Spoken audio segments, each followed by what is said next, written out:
حسبي بأن دعاء مسترشدا حسبي بأن أدعى مسترشدا وبطل الله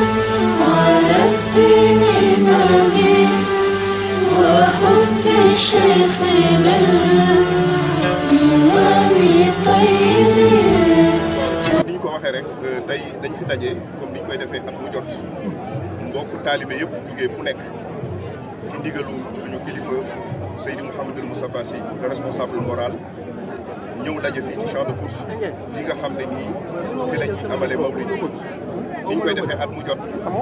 bés bii dafa nekk bés boo xam ne nii bés bu mémorable la maanaam bés la boo xam ne nii kenn du ko fàtte ndax mooy bés bi nga xam ne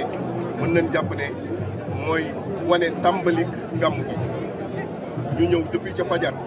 ñu sax ñoo leen téye ne leen kenn du commencé te 7 heures mais am na ñoo xam ne fi lañ fanaan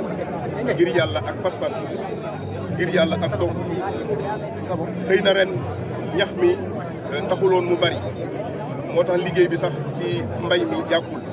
waaye champ de course dafa am ay barab yoo xam ne ni ndox dafay taa ndax fi mu féete dafa xaw suufee ndox miy jógee ci mbedd mi dafay dugg ci biir waaye ñi ngi sant nag le maire de Tivaouane Diop Sy nga xam ne depuis ay jours ngi nii yónnee na benn équipe boo xam ne ñi ngi def canalisation bi pour drainage eaux pluviales yi pour ñu génne ko yóbbu ko ci biti pour champ de course bañ a taa waaye dafa mel ne liggéey boobu rek doyul moo tax comité d'organisation bi démb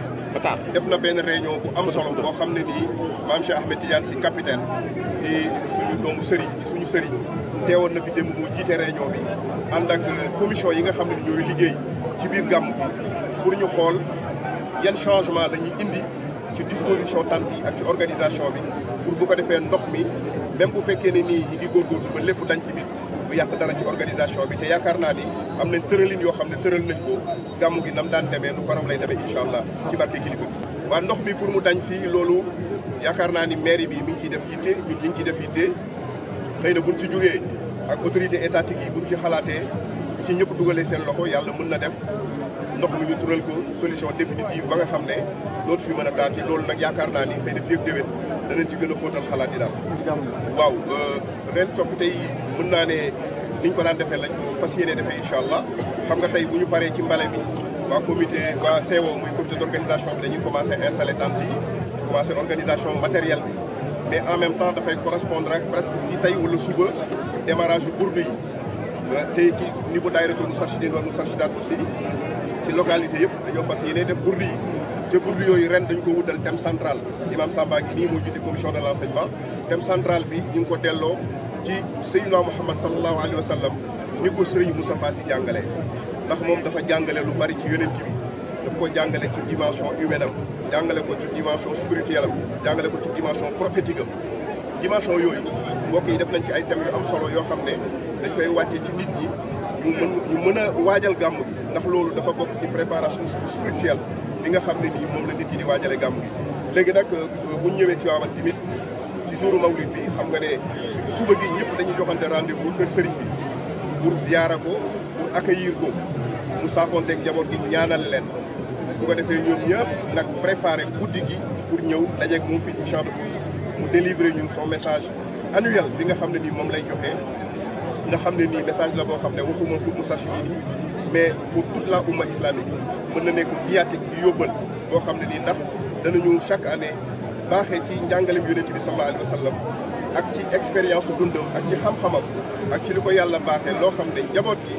ak sax ku dul njabootam tey jullit wala ngay nit mën nga ci jariñu ba déwén incha allah. demee mu ñëwaat def ziar bi comme niñ ko daan defee chaque année njaboot yëpp teew ci incha allah loolu mooy li nga xam ne nii moom mooy programme bi.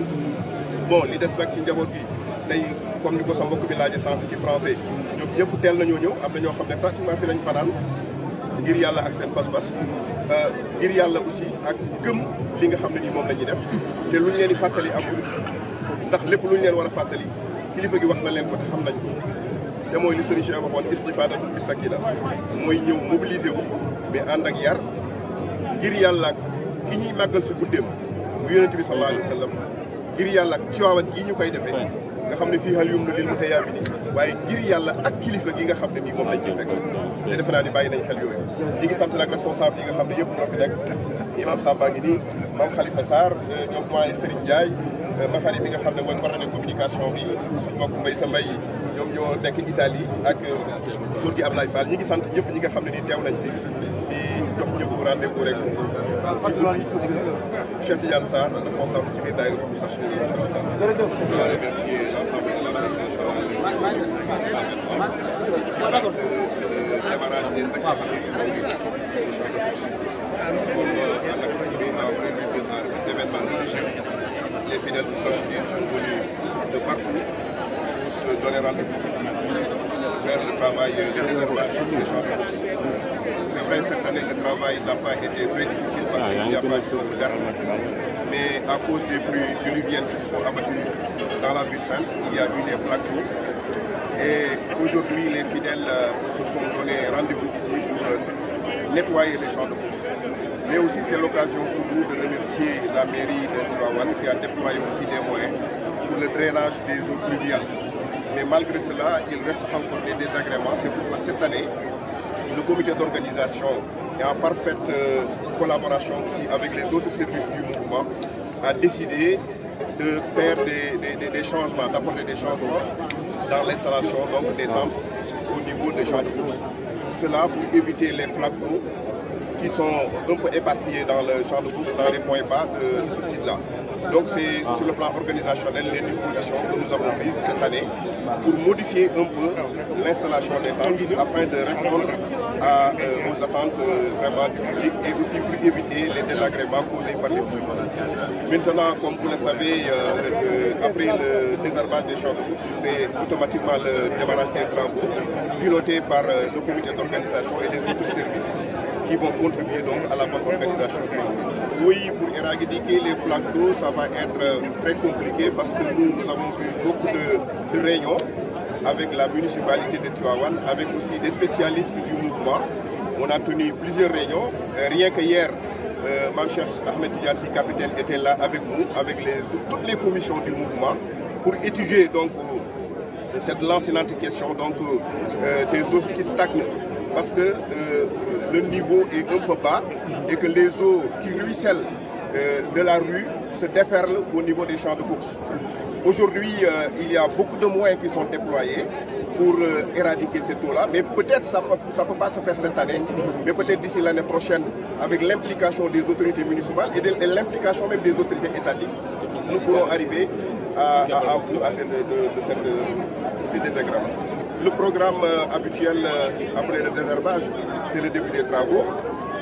Évidemment, il y a aussi les séances de bourde initiées par la commission de l'enseignement et de l'orientation islamique. Nous saluons la présence de l'imam Samba Diop. Alors ces bourdes-là, cette année, ont un thème central. Le thème central, c'est Seydina Mohamed, tel qu'enseigné par Seydou Mohamed Moustapha Sy. Parce qu'à travers ces innombrables conférences qu'il a eu à tenir ici au champ de course et à travers le monde, il nous a enseigné les vertus et les valeurs de Seydina Mohamed. Les séances de bourde donc seront une occasion pour réétudier le portrait et les enseignements de Seydina Mohamed à travers les enseignements de Seydou Moustapha Sy. Maintenant, pour le reste, il n'y a pas de changement.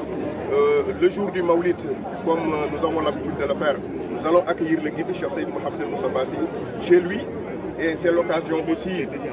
que les fidèles entrent en contact direct avec leur guide en attendant le soir du Mawlid. Il va venir aussi, comme à son accoutumée, nous délivrer son cours magistral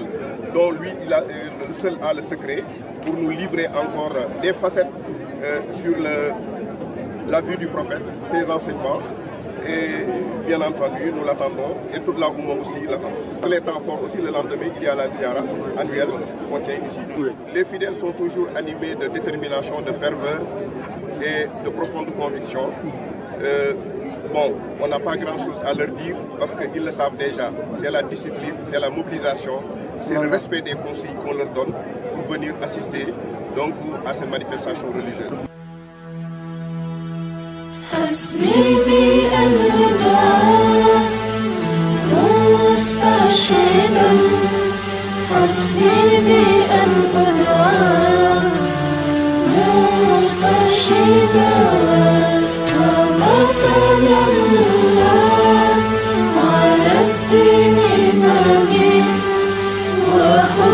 شيخنا